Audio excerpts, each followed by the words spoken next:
Welcome to Rashmi channel.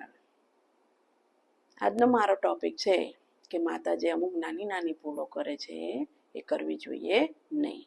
સૌથી પહેલાં બાળક જન્મે ત્યારે તરત જ એને મધ ચટાડે છે, એ ચટાડવું જોઈએ નહીં. ગાયનું દૂધ પીવડાવે છે તો ગાયનું દૂધ ક્યારે પણ બાળકને પીવડાવવું જોઈએ નહીં. આંખની અંદર કાજલ નાખે છે તો એ કાજલ પણ નાખવું જોઈએ નહીં, જેનાથી કન્જક્ટિવાઇટિસ થાય છે, આંખમાં ઇન્ફેક્શન લાગવાની શક્યતા રહે છે, એટલે કાજલ પણ લગાવવું જોઈએ નહીં. પછી બાળકને માલિશ ગમે તેવા તેલથી બાળકને જોર જોરથી માલિશ કરે છે એ માલિશ પણ કરવી જોઈએ નહીં.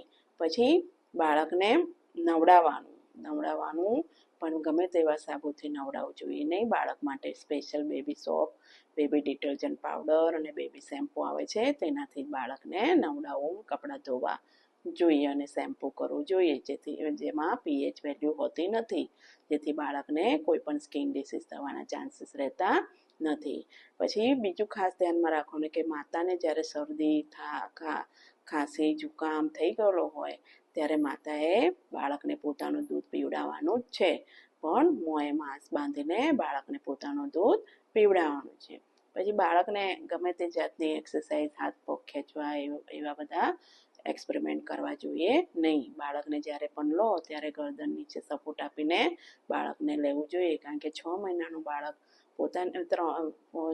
બાળક 3 મહિના સુધી પોતાની ગરદનનું બેલેન્સ રાખી શકતું નથી, તેથી તેને સારી રીતના સપોર્ટ કરીને પછી જ બાળકને લેવું જોઈએ. બાળકને જ્યારે પણ દૂધ પીવડાવો ત્યારે બ્રેસ્ટ બરાબર સાફ કરી અને પછી જ બાળકને દૂધ પીવડાવવાનું અને વ્યવસ્થિત પોઝિશનમાં દૂધ પીવડાવવું જોઈએ. ખાસ માતાએ પોતાનું પણ ધ્યાન રાખવાનું છે કે પોતે પણ ખોરાક વ્યવસ્થિત હેલ્ધી ડાયટ લેવું જોઈએ, પણ એમાં ખાસ ધ્યાન રાખવાનું કે તળેલું, તીખું, તેજાનાવાળો ખોરાક ને નોનવેજ ખાવું જોઈએ નહીં, કારણ કે પોતે જે પણ ખાતા હોય એનાથી બાળકનું દૂધ બનતું હોય છે, તેથી તેની અસર બાળક પર ના શરીર પર પણ થાય છે.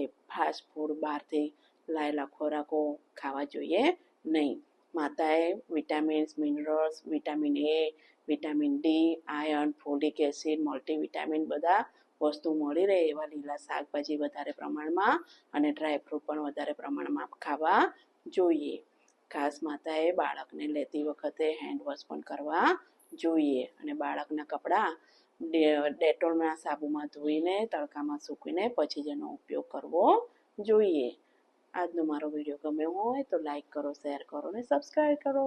કોમેન્ટમાં તમારે જે પણ જાણવું હોય તો લખી શકો છો. Bye bye.